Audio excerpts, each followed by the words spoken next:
ସମସ୍ତଙ୍କୁ ବିଶ୍ୱ ମାତୃତ୍ୱ ଦିବସରେ ଅନେକ ଅନେକ ଶୁଭେଚ୍ଛା ଆଉ ଶୁଭକାମନା। ଚାଲନ୍ତୁ ଆଜି ଏହି ସୁନ୍ଦର ଦିନରେ ଗୋଟିଏ ସୁନ୍ଦର କଥା ଆଲୋଚନା କରିବା, ଶୁଣିବା। ବିଶ୍ୱ ମାତୃତ୍ୱ ଦିବସ। ବିଶ୍ୱ ମାତୃତ୍ୱ ଦିବସ ହେଉଛି ସମସ୍ତଙ୍କ ପାଇଁ ନିଆରା। ସମସ୍ତେ ମାଆକୁ ନେଇ ବହୁତ ଖୁସି। ଜୀବନରେ ମାଆ ବିନା ସବୁ ଅଧୁରା। ଯାହାର ମାଆ ନାହିଁ ତାର କେହି ନାହିଁ। ମାଆ ହେବା ବି ଏତେ ସହଜ କଥା ନୁହେଁ। ସେଇଥିପାଇଁ ଶ୍ରୀ ଠାକୁର ଅନୁକୂଳ ଚନ୍ଦ୍ର ମଧ୍ୟ କହିଥିଲେ, ସନ୍ତାନ ପ୍ରସବ କଠିନ ଯଦିଓ ସନ୍ତାନ ପୋଷଣ ସହଜ ନୁହେଁ। ସନ୍ଧିଚ୍ଛା ସହ ବୁଦ୍ଧିମତୀ ଦକ୍ଷ ନିପୁଣ ହେବାକୁ ହୁଏ।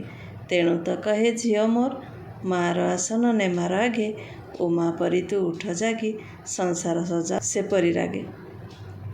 ବିଶ୍ୱ ମାତୃତ୍ୱ ଦିବସରେ ଆମେ ଜାଣିବା ଯେ ପ୍ରକୃତରେ ପ୍ରତ୍ୟେକ ମାଆ ଏପରି ହେବା ଉଚିତ, ଯାହାକି ନିଜ ସନ୍ତାନର କାର୍ଯ୍ୟକଳାପ, ଚାଲିଚଳନ, ଆଚାର ବ୍ୟବହାର, ପସନ୍ଦ ନାପସନ୍ଦ ସବୁ ମାଆର ନଖ ଦର୍ପଣରେ ଥାଏ।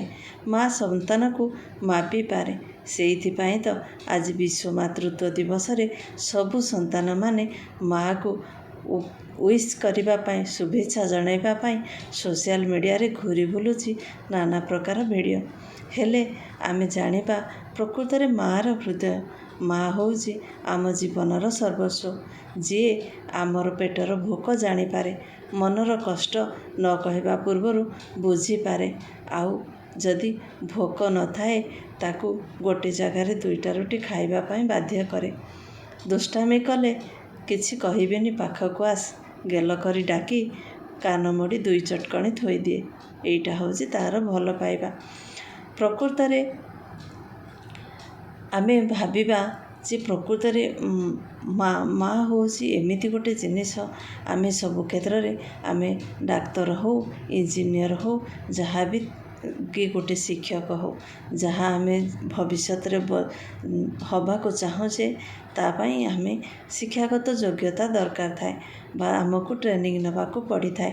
କିନ୍ତୁ ମାଆ ଏମିତି ଗୋଟେ ଜିନିଷ, ସେ ତାର ମାତୃଗର୍ଭରୁ ଯେତେବେଳେ ଗୋଟେ ଝିଅ ଧରାପୃଷ୍ଠକୁ ଆସିଥାଏ, ତାର ସବୁ ପ୍ରକାର ଗୁଣ ଗୋଟେ ମାଆ ହେବାର, ସନ୍ତାନକୁ ପ୍ରସବ କରିବାର, ପରିପୋଷଣ କରିବାର, ସ୍ନେହ ଶ୍ରଦ୍ଧା କରିବାର, ସଂସାରକୁ ସଜାଡ଼ି ରଖିବାର ସବୁ ପ୍ରକାର ଦକ୍ଷତା ସେ ସୃଷ୍ଟିକର୍ତ୍ତା ତା ଭିତରେ ଦେଇଥାନ୍ତି। ତେଣୁ ତ ସେ ମାଆ, ସେ ମାପିପାରେ ଆମ ସମସ୍ତଙ୍କୁ। ଆଉ ଗୋଟିଏ ସୁନ୍ଦର କଥା, ଆମେ ଚାଲନ୍ତୁ ଆଜି ମାତୃତ୍ୱ ଦିବସରେ ପ୍ରତିଜ୍ଞା କରିବା, ହୃଦୟରୁ ପଦେ ମାଆ ପାଇଁ କହିବା, ଶୁଣିବା। ମାଆକୁ କରିବା ନାହିଁ କେବେ ହତାଦର, ମିଛ ମାୟା ସଂସାରରେ ସେ ଏକା ନିଜର। ମିଛ ମାୟା ସଂସାରରେ ସେ ଏକା ନିଜର। ପିଲା ପାଇଁ ସିନା ଲଙ୍ଘିପାରେ ଗିରି, କହିକି ପାରିବ କେ ଅଛି ତା ପରି। ନିର୍ଭୟ ଆଶ୍ରୟସ୍ଥଳ ମାଆର ପଣତ, ଯେତେ ଝଡ଼ ଝଞ୍ଜା ଆସୁ ଓଘଳାଇ ବାଟ, କରେ ନାହିଁ ଅଭିମାନ, ସହେ କେତେ ଅପମାନ। ସନ୍ତାନର ସୁଖ ପାଇଁ ଅମୂଲ୍ୟ ତା ବଳିଦାନ, କ୍ଷମା କରେ ସବୁ ଦୋଷ, ମନେ ନ ରଖି ରୋଷ। କରୁଥାଇ ପ୍ରାର୍ଥନା ଦେବାକୁ କୋଟିଏ ଆୟୁଷ, ମଙ୍ଗଳ ମନାସି ଜାଳୁଥାଏ ସଞ୍ଜ ଦୀପ। ଜଳୁଥିବା ଯାଏ ତାର ଜୀବନର ଦୀପ, ସବୁବେଳେ ଜାଳୁଥାଏ ଆମ ସୁଖ ମନାସି ସଞ୍ଜର ସଳିତା ଆଉ ଦୀପ। ସନ୍ତାନର ସୁଖ ଦେଖି ହୁଏ ପୁଲକିତ, ତାହାର ଦୁଃଖରେ ସିନା ହୁଅଇ ବ୍ୟଥିତ। ସର୍ବଂସହା ବୋଲି ପରା ସେ ସଂସାରେ ବିଦିତ, ସରଗଠୁ ବଡ଼ ବୋଲି ବେଦରେ ବର୍ଣ୍ଣିତ।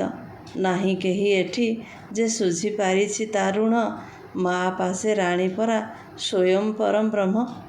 ଦେବ ନାହିଁ ଦୁଃଖ କେବେ ମାଆର ଅନ୍ତରେ, ଜାଣିଥାଅ ପ୍ରଭୁ କେବେ ନ କ୍ଷମିବେ ତରେ। ସେଇ ଭଗବାନଙ୍କର, ସୃଷ୍ଟିକର୍ତ୍ତାଙ୍କର ଗୋଟେ ଦାମୀ ଉପହାର ହେଉଛି ଆମ ପାଇଁ ମାଆ। ମାଆଠୁ ବଳି ବଡ଼ ଆଉ କିଛି ନାହିଁ। ସେଇ ଯେଉଁ ସୃଷ୍ଟିକର୍ତ୍ତା ଆମକୁ ଏତେ ଦାମୀ ଉପହାର ଦେଇଛନ୍ତି, ତାଙ୍କ ଚରଣରେ କୋଟି କୋଟି ପ୍ରଣାମ ନିବେଦନ କରିବା। ଆଜି ଥିଲା ବିଶ୍ୱ ମାତୃତ୍ୱ ଦିବସରେ ଏ ସୁନ୍ଦର ଭିଡ଼ିଓ ସମସ୍ତଙ୍କ ପାଇଁ। ଭିଡ଼ିଓଟି କେମିତି ଲାଗିଲା? ଯଦି ଭଲ ଲାଗିଥାଏ ଗୋଟେ ଲାଇକ୍ କରିବେ, ସେୟାର କରିବାକୁ ଜମା ବି ଭୁଲିବେନି। ପୁଣି ଦେଖାହେବ ଆପଣମାନଙ୍କ ସହିତ ଆଉ ଗୋଟିଏ ନୂଆ ଭିଡ଼ିଓରେ, ନୂଆ ବିଷୟବସ୍ତୁକୁ ନେଇ। ସେ ପର୍ଯ୍ୟନ୍ତ ଆଜିର ଭିଡ଼ିଓକୁ ଏଇଠି ରଖିବା। Thanks for watching.